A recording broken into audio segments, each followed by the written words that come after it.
Magandang gabi, Philippine Air Force. Alamin natin ang magiging lagay at taya ng panahon ngayong gabi ng linggo, 18 January 2026. Ang minomonitor nating bagyo na si Tropical Storm Ada ay huling namataan kaninang hapon sa layong 205 kilometers northeast ng Virac, Catanduanes. Taglay ang hangin na umaabot ng 65 km per hour malapit sa gitna at may pagbugso na umaabot hanggang 80 km per hour. Kumikilos ito pahilaga silangan ng mabagal.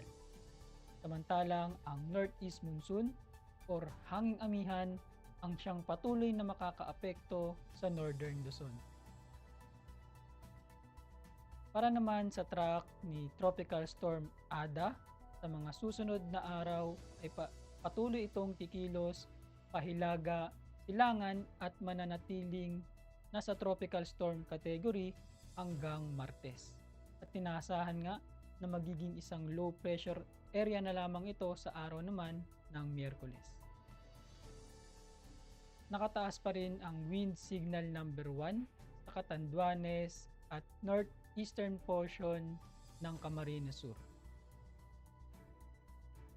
Dahil dito, asahan pa rin bukas sa Cordillera Administrative Region at Cagayan Valley ang maulap na kalangitan na may mahihinang pag-ulan dulot ng amihan.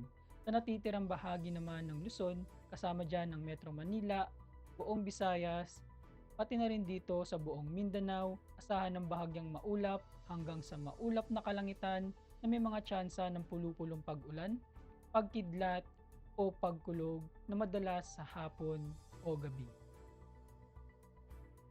Para sa magiging lagay at taya ng panahon sa loob ng 3 araw dito sa Metro Manila, Cavite, Lipa, pati na rin dito sa Angeles, Puerto Princesa, Kalayaan Island, Mactan, Zamboanga at Davao, asahan ng bahagyang maulap hanggang sa maulap na kalangitan na may mga pulupulong pag-ulan, pagkidlat o pagkulog lalo na sa hapon o gabi.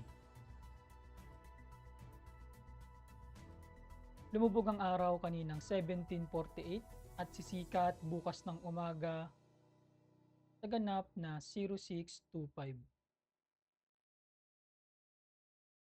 Meron tayong 0% or new moon. Para manatiling updated sa lagay at taya ng panahon, i-follow lamang ang Air Force Weather Center sa aming mga official social media accounts. Yun lamang po ang lagay ng panahon ngayong gabi. Sa ngalan ng aming commanding officer na si Colonel Alvin John Cugador, PAP GSC. Ako si Sergeant Antonio Emerili Jr., Philippine Air Force Weather Broadcaster ng Air Force Weather Center. Muli, magandang gabi, Philippine Air Force.